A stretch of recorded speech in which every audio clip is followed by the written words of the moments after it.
Speedmark Logistics is a customized supply chain provider to resolve our end client in storage and operation to achieve their supply and demand solution so that they can focus on their core businesses.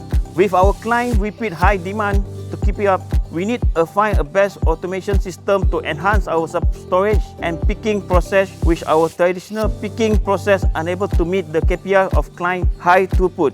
We decide to invent on this modular VLM to help us.